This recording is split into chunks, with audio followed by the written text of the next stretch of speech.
Bonjour les chefs et bienvenue dans cette nouvelle vidéo. Tout d'abord, on est dimanche. Si tu regardes les vidéos jour après jour, eh bien je te souhaite un excellent dimanche.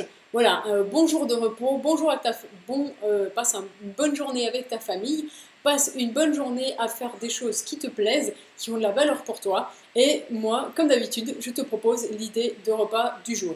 Alors aujourd'hui, je te propose une recette à base de viande qui est la carbonade flamande. Alors tu vois, c'est un magnifique blog qui s'appelle en fait pouce bleu, j'en reprendrai bien un bout.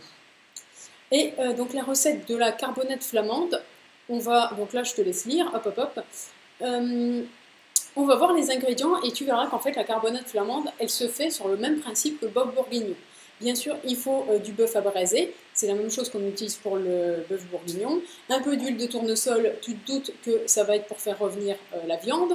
Ensuite, la garniture aromatique qui est composée carottes, oignons, un petit peu de beurre, un petit peu de farine, bien sûr, pour lier la sauce, un petit peu de vergeoise, de la bière. Alors, dans le bœuf bourguignon, on met du vin rouge, ici, c'est de la bière, du pain d'épices, un peu de moutarde, du laurier, du persil haché, du sel, du poivre.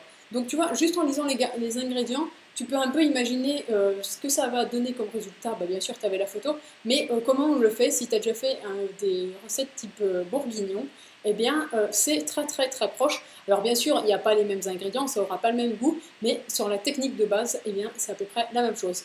Alors ici, on préchauffe le four à 240, on met l'huile dans la cocotte, on y met les morceaux de bœuf, alors ça j'en ai déjà parlé tout à l'heure, on les fait rissoler sur toutes les faces et il faut que ce soit coloré. Ensuite, on ajoute la garniture aromatique, le beurre et on laisse suer quelques instants. Alors, singer avec la farine et la torréfier en plaçant la cocotte au four très chaud pendant quelques minutes. Alors, tu n'es pas obligé de mettre la cocotte au four. C'est vrai que dans la recette traditionnelle du bourguignon, voilà, ça se fait comme ça.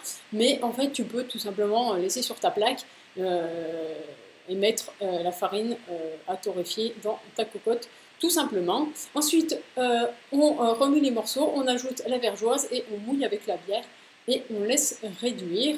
On met bien sûr le laurier, on assaisonne. Alors c'est vrai que ça c'est pas faux parce qu'en fait quand on assaisonne, c'est bien d'assaisonner au départ de cuisson, par exemple avec le sel, comme ça le sel va être dans le liquide et aussi va migrer dans la viande, donc la viande sera bien assaisonnée. Mais tout au long de la cuisson, normalement, ton liquide va s'évaporer, donc il sera de plus en plus concentré.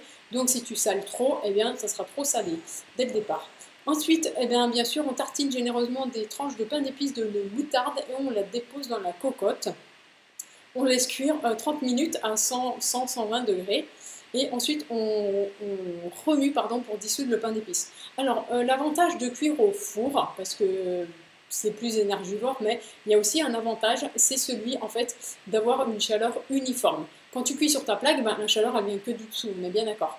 Quand tu cuis au four, eh bien, la chaleur, elle vient de partout, du haut, du bas, droite, gauche, voilà, de tous les côtés, tout simplement.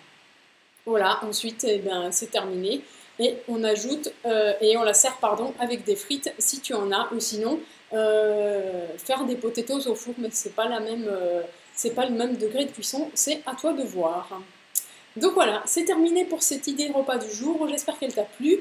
Comme tu vois, c'est, on va dire, un cousin du bœuf bourguignon. À peu près les mêmes techniques, pas tout à fait les mêmes ingrédients. Donc voilà, encore une très bonne recette de viande en sauce. Si tu as aimé cette vidéo, n'oublie pas de mettre un pouce bleu énorme et gourmand. Et moi, je te souhaite un très très très bon dimanche. Bye bye!